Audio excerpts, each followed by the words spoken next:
Good morning. My name is Gia Drew. What's yours?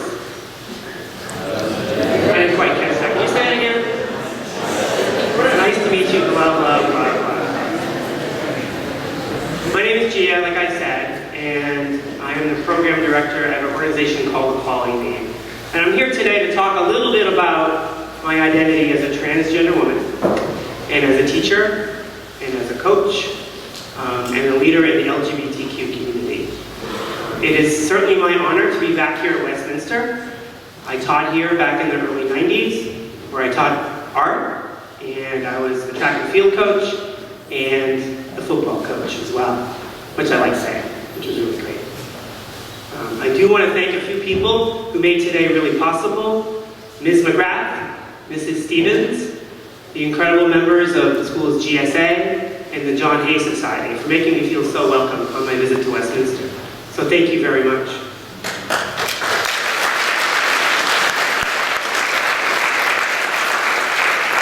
You know, my connection to Westminster goes back more than 30 years. In addition to my time here as a teacher and a coach, my family has been connected to Westminster for a very long time. And I want to thank those incredible people, my brother-in-law Dave Werner, his wife and my sister Christine Werner, and their three incredible kids, Corinne, Steph, and Jack. You know, last night I had a really wonderful time. We had a small discussion with a few students and faculty members. I was invited to come and talk about what it means to be an ally.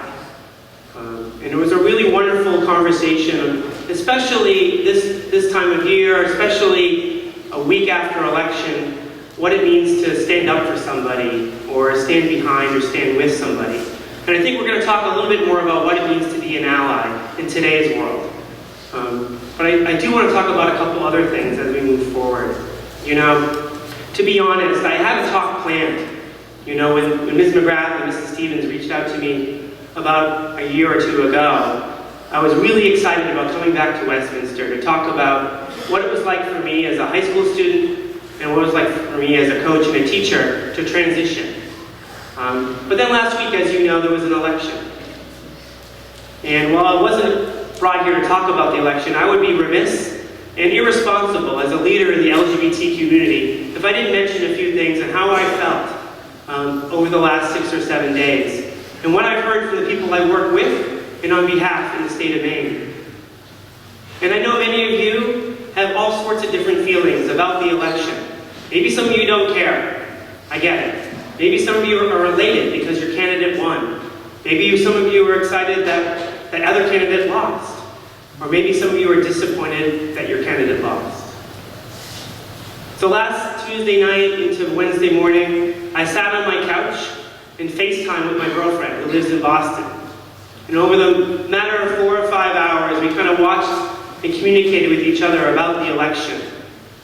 Both of us grew more afraid as the night went on and the morning grew near. You see, being a member of the LGBT community can be pretty hard. People have said some pretty horrible things about us.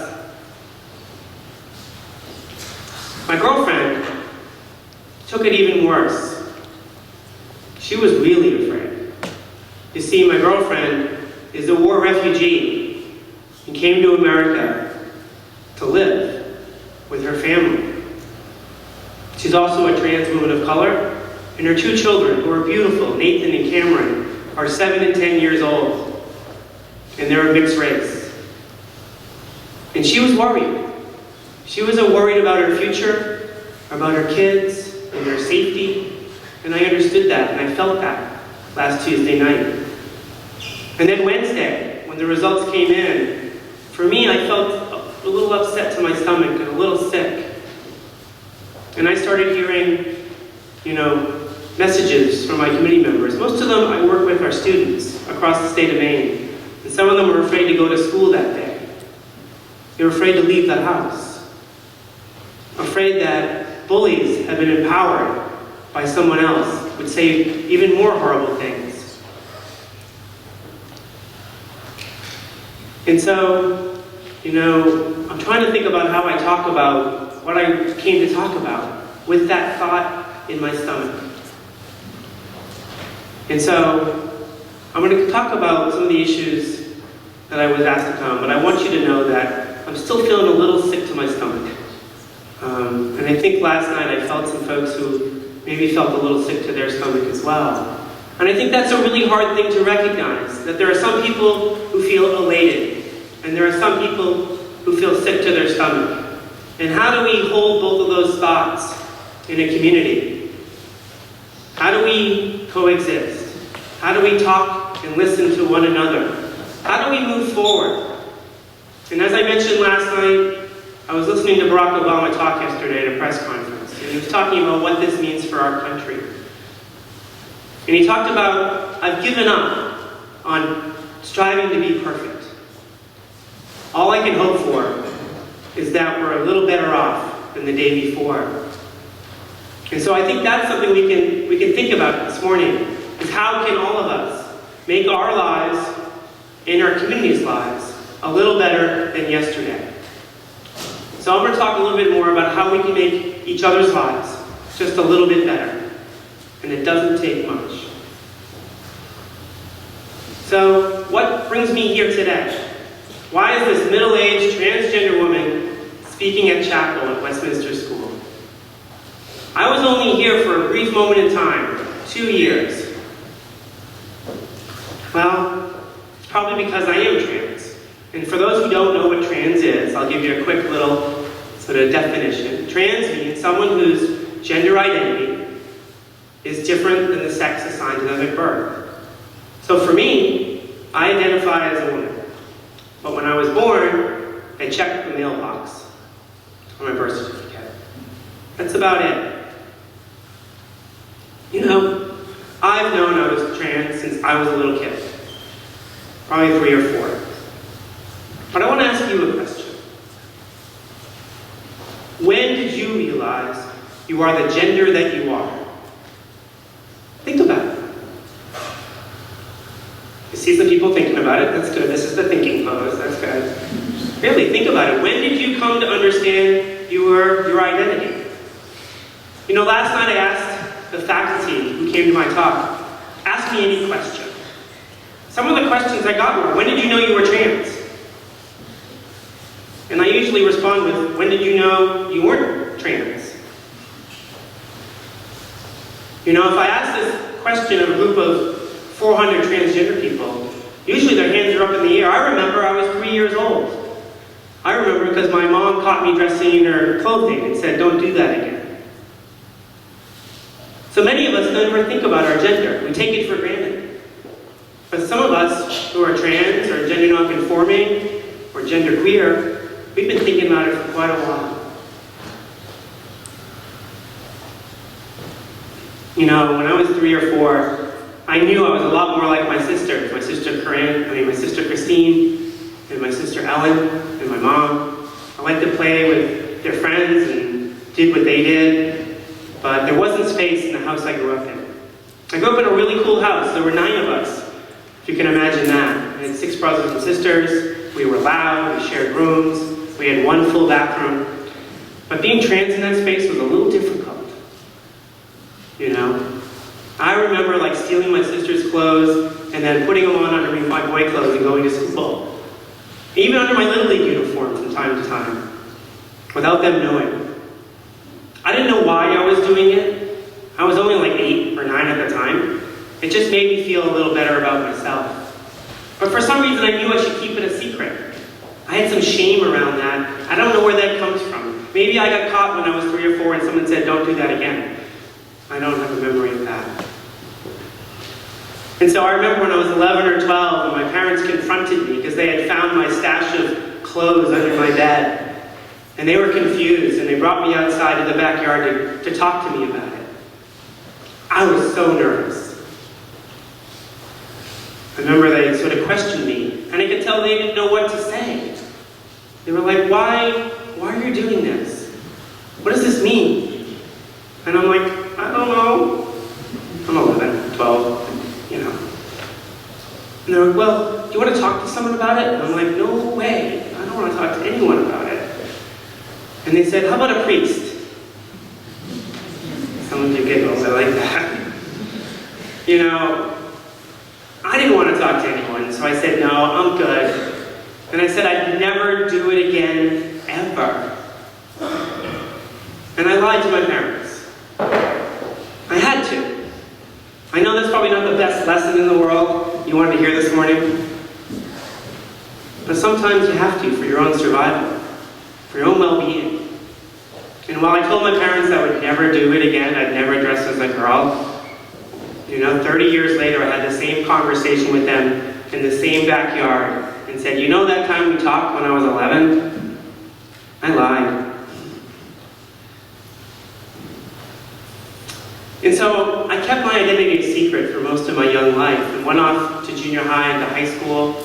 And in high school, I was just like you, eager to fit in, eager to succeed. I embraced all things masculine. Became captain of the track and field team, captain of the football team, elected senior class president. I remember my brother-in-law, Dave Warner, was there that night when I was making a sign for my election. He gave me a good phrase to put on my sign or something like that, and I got elected senior class president. So thanks, Dave, if you're here. Wow. And no one knew my secret. No one knew that deep down inside of me I really was a girl. I didn't know how to express it either. It was a tough time to be out. I didn't have any out friends. There were no out teachers. There were no out characters in any television show or movie. So I didn't know how to be me. And I didn't know if it was safe to be me. So I kept it a secret. But there was one day in high school I want to share with you. It stays with me to this day. It was Valentine's Day, and I was a senior year of high school, so it must have been 1985. And I don't know if you do this on this campus and all, I totally forget. But in my high school, we sent each other flowers or something like that on Valentine's Day. And someone sent me a pink carnation. I really wish I would remember who that was, and I want to thank them. But I remember, what can I do with this pink carnation? And so I took the pink carnation and I cut off the stem and I pinned it to my white shirt. It was a white button-down shirt like many of the boys are wearing today. And I was wearing my jeans and my Chuck Taylors. And I thought, maybe I could just wear this pink flower. A little bit of myself coming through. A little bit of that girl inside I could wear on my shirt that day. Why not? What could go wrong? So I pinned the carnation to my shirt and went to my morning classes and all went well. I was also in the art community there too, and I think I felt a little safer when I went to my drawing class. But then I went to lunch, and things changed immediately. I remember coming down the stairs to my cafeteria where there were 300 or 400 other students. And there was a group of more of my, tough guy friends, jockey friends, guys I played football with, guys I partied with. And they immediately saw that pink flower. And then one of them, Tony, that's his real name, came right up to me. And then out loud kind of pointed out to me and said, "What the F do you think you're doing, you sissy? Take that effing flower off, you faggot." And he reached and he grabbed the carnation from my shirt and pulled it, and in doing so ripped my shirt open, exposing my chest and my heart, which was breaking underneath. And guess what I did? I attacked him. I didn't know any better. I attacked him when we started a fight, and before I could really hurt him, and I could, we were separated by the school principal and sent to the office. And I remember that meeting in the office with the principal, and Tony was sitting across from me, and there I was, and I was fuming. I really wanted to rip his head off, and I probably could. Tony had calmed down, and he apologized. And I remember the principal was like, "Okay, Tony, thank you for apologizing." And then the principal turned to me and said, "Why are you so upset? You really could have hurt Tony." And I couldn't tell him why. I couldn't tell him why or what that flower meant to me.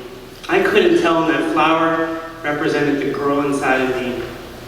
I just said I lost my cool and I'm sorry. And then my mom came to pick me up because I was getting suspended for fighting. So my mom was upset. You know, I remember the car ride home, she goes, why? Why does this keep happening? This wasn't the first time. This was just in a series of other events where I'd lost my cool, got into a fight. But I couldn't tell her either. I couldn't tell my own mother what was so upsetting. And so that part of my identity became even deeper inside of me, because I was taught a lesson that day that I couldn't be myself, or if I wanted to be, there would be repercussions and consequences. So I kept that a secret and moved on with my life as best I knew how. I went off to college, to Syracuse. It was a really great school. Go Orange. Hope some of you were interested in Syracuse. And that was a really good place for me. Met a lot of great friends. Started dating boys. That was cool. And then I came back home to Newton, Massachusetts, where I grew up. And all the same friends were there. My family was there. And I got depressed. And I'm like, this is never going to work out. And I got really sad. And I ended up going to the woods about a half mile from my parents' house. And I took the belt that I was wearing, and I made a loop, and I tied the other end to a branch, and then I put that loop over my head and around my neck. And then I stepped off a stump. I thought that was the only way. The only way this could ever work is if I killed myself. I was just too embarrassed about my own identity. I thought I'd bring too much shame on my family, that I would be too much of a burden. No one would ever understand what it meant to be me. And so I decided that night to leave.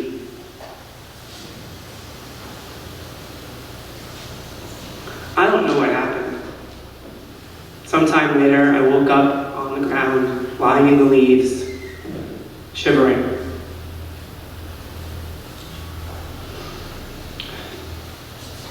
I hate talking about this. It doesn't feel good. Because I know that I'm not the only person that's thought about this, especially trans people. 41% of transgender people have attempted suicide. Young and old alike. So I know what it feels like to feel alone and abandoned. But for some reason I lived that night. I got up, went back to work, went back to college, graduated, and moved on with my life, keeping my identity a secret and struggling for the next 25 years. And it wasn't until about 6 years ago that I came to the breaking point. Someone asked me last night, does being trans and coming out mean you're brave? And I'm like, I don't know. I'm not very comfortable with the word brave. I was exhausted. By the time I turned 43, I had tried to end my life on multiple occasions. I had hurt myself on multiple occasions. I had drank myself into oblivion time and time again. I was hurting not only myself, but the people I loved. And I couldn't do it anymore. I couldn't live two lives. I couldn't live a lie. I couldn't lie to my students, who I'd been encouraging for years to be themselves, when myself, I couldn't even be myself. So at the age of 43, I decided to embrace my identity as a transgender woman. And I did so in full public view as a high school teacher in Southern Maine. And over a matter of months, I went from Mr. Drew to Miss Drew in the classroom, and from Coach Drew to Coach Drew on the track. It was hard, but I didn't see any other option. And I want to tell you about that first day I went to school, because I think it's important. It was a cold January morning, probably 20 below, like it is some mornings in Maine. And I'd been at the school for about 9 years. And I really didn't tell anyone what I was going to do. And so I decided to dress more like the girl I was, or the woman that I was, and just go to school. And so I dressed a little more feminine that day. I remember putting on some skinny jeans, some cute boots, and a scarf and a hat. And I probably did my nails. And I drove to school. I had morning cafeteria duty, so I had to get there a little early to supervise students who got to school early. And I got there and I parked in the parking lot with my car, and I sat in my car for 5, 10, 15, 20 minutes, trying to find the courage to open the door and get outside. And all the while it fogged up and froze, and you could scratch the window with your nails. And I had to make that decision, and finally, something inside of me said, you can do this. And so I did. I opened the car door, closed it, grabbed my book bag, and walked across the parking lot into the cafeteria, keeping my head down, and dropped my bag and my book bags, and thinking everyone was staring at me. The cafeteria is full of students. So I looked up, and no one really was paying attention. Everyone was just copying each other's geometry homework or texting or something. You know, it felt like I was wearing like a neon sign, like freak. You know, but I kind of felt, okay, no one's really saying anything. So I scurried across the cafeteria to the doors in the back where two other teachers were standing. People I'd worked with for 8 years, 9 years, and they kind of looked at me oddly. I was going to say something else, but they looked at me oddly, and they didn't say anything really bad. They just kind of like talked about the weather. Yeah, it's cold. And then I looked across the sort of atrium where other students had been gathering all morning for the start of school. And I noticed this one student, Erin, and I'd had her this semester before, and she was a real pain in the you-know-what. She was a mean girl, but smart. She could cause trouble though, I knew that. And then I noticed she had noticed me. She had seen that difference. She's noticed that I was dressing different. And then I saw her whispering to her friends. And then they started walking towards me. And I had a flashback to high school. And I thought, oh no, what's she gonna do? Is she gonna make fun of me? Is she gonna laugh at me? Is she gonna go, look at the freak? Look at the trainee? And my heart started to pound. And she got closer. And her friends got closer. And I didn't know what to do. And then she stopped right in front of me. And then she looked me up and down. And then she smiled. And said, I like your boots. They're cute. And walked away.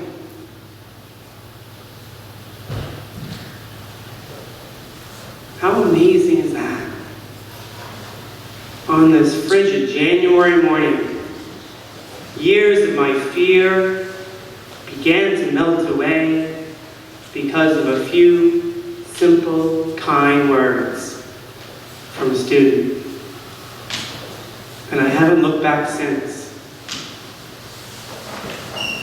So I guess my message this morning is it doesn't take grand things in this life to be a friend, to be an ally. It just takes one act of kindness. So I hope you can think about that today as you leave. How can we be a little better by being a little kinder? Thank you very much.